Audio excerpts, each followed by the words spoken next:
Assalamualaikum warahmatullahi wabarakatuh. Hai, perkenalkan nama saya Anggi Pitaloka. Saya dari kelas 4A Agroteknologi dengan NPM 191063109002. Perkenalkan, nama saya Fadil Nabalwana dari kelompok 1, kelas 4A Agroteknologi Fakultas Pertanian Universitas Singapura Bangsa, Karawang. Perkenalkan, nama saya Yosef Arbiko Pertino dari kelas 4A Agroteknologi. Halo semuanya, perkenalkan nama saya Citra Nur Ajijah. Saya dari kelas 4A Agroteknologi dengan NPM 1910931090006.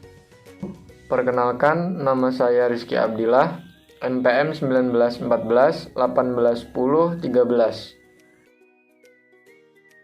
Dalam video ini, saya akan menjelaskan mengenai pupuk organik cair. Pupuk organik adalah pupuk yang berperan dalam meningkatkan aktivitas biologi, kimia, dan fisika tanah, sehingga tanah menjadi subur dan baik bagi pertumbuhan tanaman.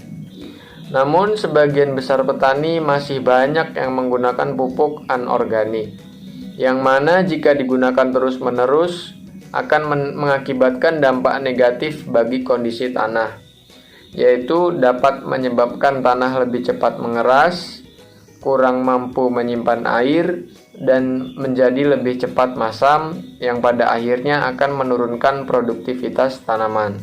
Pupuk organik terdapat dalam dua bentuk, yaitu padat dan cair. Dan yang akan kita bahas adalah pupuk organik yang berbentuk cair. Pupuk organik cair adalah larutan hasil dari pembusukan bahan-bahan organik yang berasal dari sisa tanaman, kotoran hewan dan manusia yang kandungan unsur haranya lebih dari satu unsur. Pada umumnya, pupuk organik cair tidak merusak tanah dan tanaman jika digunakan sesering mungkin.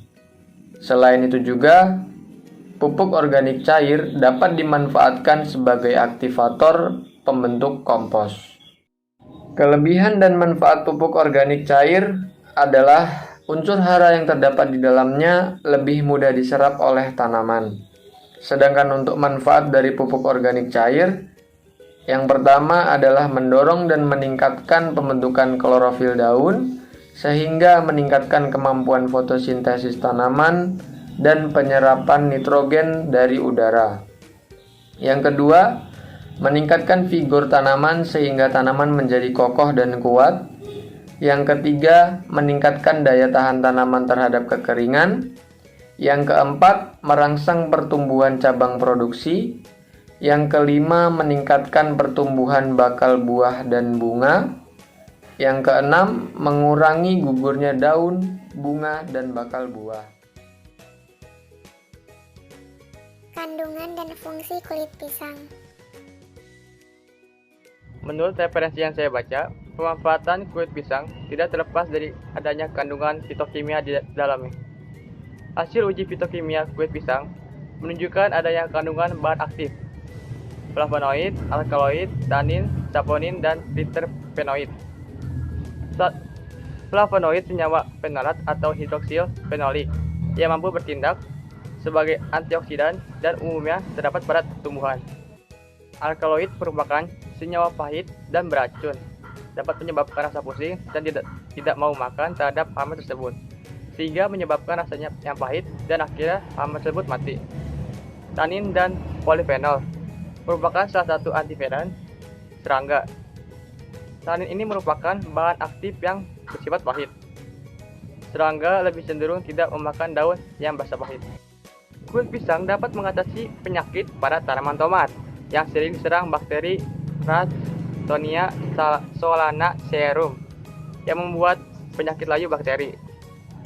Karena kulit pisang banyak mengandung flavonoid dan saponin yang selama ini banyak terbuang. Flavonoid akan membentuk senyawa kompleks dengan protein ekstraseluler dan intraseluler, sehingga dapat merusak membran sel bakteri, diikuti keluarnya senyawa intraseluler. Kandungan dan fungsi gula merah. Gula merah merupakan produk olahan nira atau kelapa yang dilakukan oleh pengrajin gula merah. Nah, pada gula merah ini terdapat kandungan seperti fruktosa, sukrosa, glukosa, dan maltosa, sehingga akan terasa manis pada gula tersebut. Nah, gula merah ini memiliki kandungan gizi yang lebih baik dibandingkan gula pasir. Gula merah juga dapat dimanfaatkan bagi para petani yang menerapkan sistem pertanian organik sebagai bahan pembuatan dalam pupuk organik cair dan kompos atau yang lainnya. Nah, gula merah ini memiliki fungsi sebagai bahan pangan mikroorganisme pembusuk. Gula merah juga bermanfaat sebagai menyuburkan tanah, mampu memaksimalkan tanaman organik dan juga membunuh hama. Alat dan bahan yang dibutuhkan dalam pembuatan pupuk organik cair dari kulit pisang ini yaitu wadah atau botol cair yang berukuran 1,5 liter, kemudian 3 buah kulit pisang yang sudah dipotong kecil-kecil, kemudian juga ada larutan gula merah, 4 dan juga 1 liter air. Langkah pembuatan. Masukkan larutan gula merah sebanyak 1 tutup botol ke dalam wadah. Kedua, masukkan E4 sebanyak 1 tutup botol ke dalam wadah. Ketiga, masukkan 1 liter air ke dalam wadah.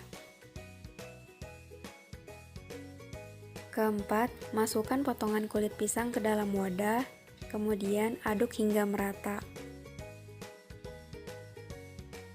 Langkah terakhir yaitu tutup wadah lalu diamkan selama 7 hari. Di sini saya akan menjelaskan hasil dari pembuatan VOC yang berbahan dasar dari kulit pisang. Saya melakukan pengamatan pada hasil VOC ini selama 2 hari sekali. Hari pertama, dari hasil pengamatan yang pertama dapat dilihat bahwa adanya proses fermentasi karena terjadinya uap yang cukup tinggi dan hawa panas yang terjadi dalam toples. Nah, selanjutnya pada hari ketiga, hasil pengamatan yang kedua ini tekanan sudah mulai menurun dan sudah adanya perubahan terhadap kulit pisang dan bau mulai muncul pada air rendaman kulit pisang ini. Selanjutnya, hari kelima. Pada hasil pengamatan yang ketiga ini dapat dilihat bahwa kulit pisang sudah mulai mengendap dan berubah warna menjadi hitam, serta bau sudah mulai menyengat. Selanjutnya hari ketujuh. Dari pengamatan yang keempat ini, kulit pisang sudah mulai banyak yang mengendap, dan ada beberapa kulit pisang yang berubah warna menjadi hitam, serta bau yang ditimbulkan ini masih terbilang menyengat. Nah, yang terakhir ini adalah hari ke-9. Hasil pengamatan pada hari kelima ini, sudah hampir semua kulit pisang mengendap, tapi hanya beberapa yang mengendap dan tidak semua kulit pisang berwarna hitam. Serta bau yang dihasilkan ini sudah tidak terlalu menyengat.